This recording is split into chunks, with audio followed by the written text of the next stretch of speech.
Welcome to our deep dive. Today we're tackling job hunting. It can be so frustrating. We're looking at Jeffrey G. Allen's book, Instant Interviews, 101 Ways to Get the Job You Want. Hopefully lose some of that job hunt anxiety along the way. It's fascinating. Alan argues the job market, well, it doesn't really work the way we think. Sending out resumes, it often falls short. So you're saying no more passively waiting. Exactly. Yeah. He's all about, the interview. The interview, I ask the key. More important than resumes, more important than job fairs, even those online applications. So how do we get to that interview? I mean, Allen's got some, let's say, unique techniques, right? He does. One of his core techniques, he calls it the genie technique. It's about, approaching potential employers directly, unannounced, with a very, very specific goal in mind. Directly. So we're talking like just showing up. Exactly. Create your own opportunities, take control, directly engage with potential employers. Okay. That sounds a little bold. Is it about being pushy? Not at all. It's about, confidence, a strategic approach. Alan breaks it down into steps.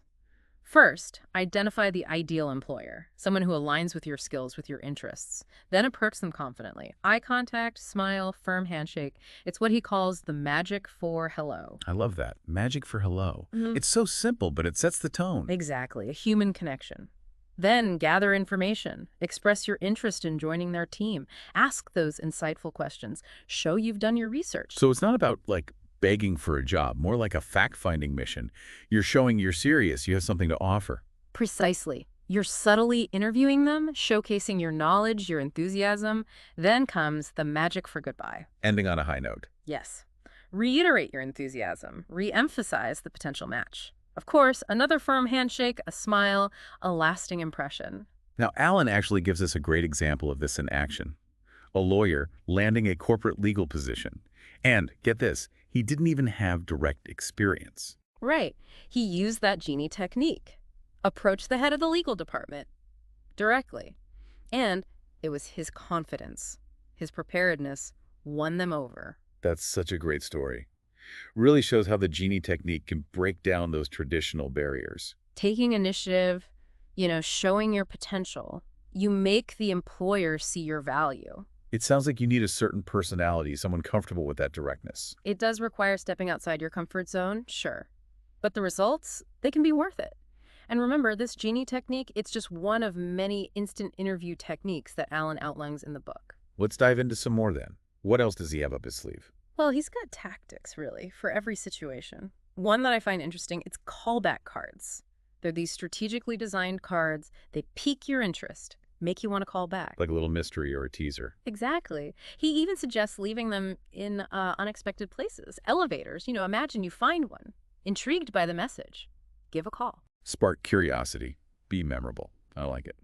What about, like, cover letters? Does he, advocate for the traditional approach? Not quite. He calls his approach the broadcast letter, a highly personalized message targeted at specific companies. You're researching companies, tailoring your message to their needs. You're grabbing their attention. So like a cover letter on steroids. You could say that.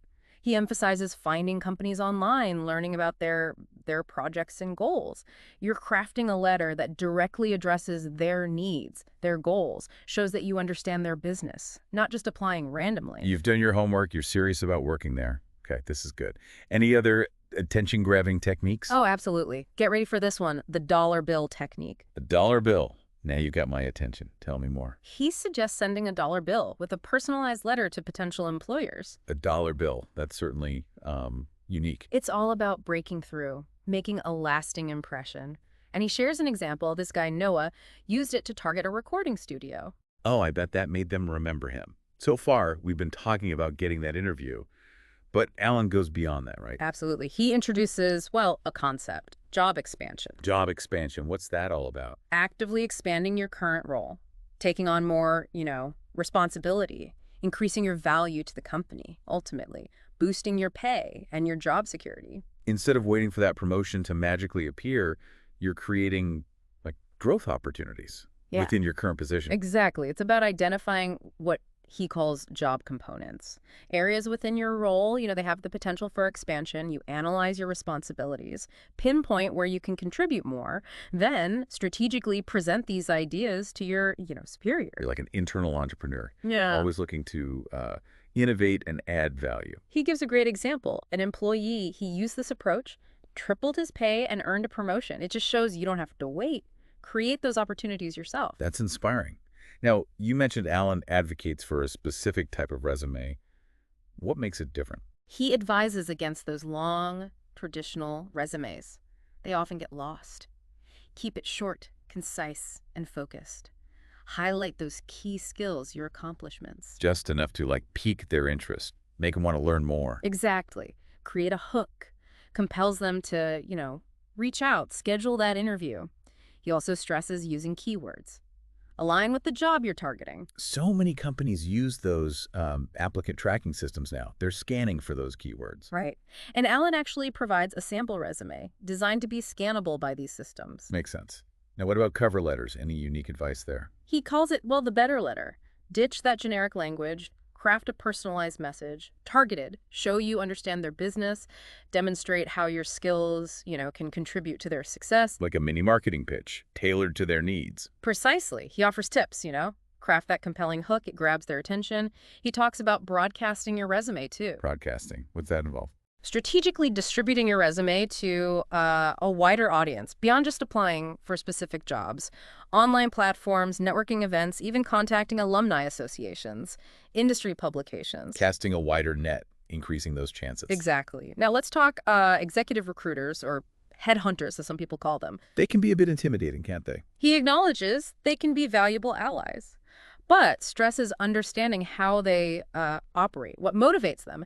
Be proactive and strategic in your interactions. Research their expertise. Showcase your self-marketing skills. Make it clear you're a top candidate. So no sitting back waiting for them to work their magic. Right. Build a strong relationship. Treat them with respect. Provide them with the information they need to represent you effectively. Makes sense. Alan also has a unique perspective on temporary assignments, doesn't he? He does. He suggests that temping, it can be valuable. Gaining experience, expanding your network, even landing that permanent position. Not just a last resort, a strategic stepping stone. Right. Be selective, Choose assignments that align with your goals. Offer those opportunities for growth. Use those assignments to network with, potential employers. Turn those short-term gigs into long-term opportunities. Precisely. And he provides tips, maximizing your experience, making that positive impression, leveraging your connections. So in addition to these practical tips, what about, the mindset needed for job hunting?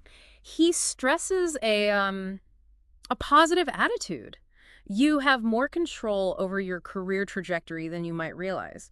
Shift from a passive mindset to a proactive one.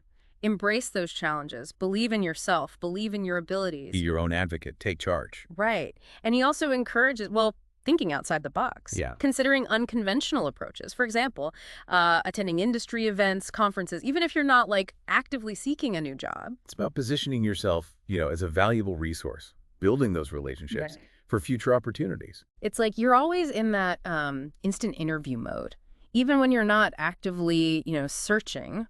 So even when you're not on the hunt, think like an instant interviewer. Exactly. And he points out a lot of companies, they don't actually hire from, those job postings. Wait, really? He says, a lot of companies post jobs for PR or just to show they're recruiting, but they might not be ready to actually hire. So you're spending all this time on applications going nowhere. Exactly. Makes those instant interview techniques even more appealing. Right? You're not playing their game. You're creating your own opportunities. Now, what about interviewing for a raise? That seems tricky. He dedicates a whole chapter to that, actually. Interviewing for an instant increase, he calls it. Specific strategies for negotiating that raise. You highlight your contributions, demonstrate your value. Okay, interesting. He even talks about getting paid for interviewing. Paid for interviewing. How does that work? It's about positioning yourself as consultant, an advisor, Instead of just interviewing for a traditional job, you're offering expertise, insights during the interview process. And you're getting compensated for your time. Pretty clever. What about, like, approaching those high-level executives? They always seem so intimidating. He calls them mucky mucks. But even they're just people. He recommends researching their backgrounds. Find that common ground. Approach with confidence, a clear purpose. Not sucking up, showing genuine interest, how you can contribute to their success. Right, building a relationship, mutual respect. He also has some interesting tips about job fairs. Ugh, those could be so overwhelming. He says the key, the right mindset.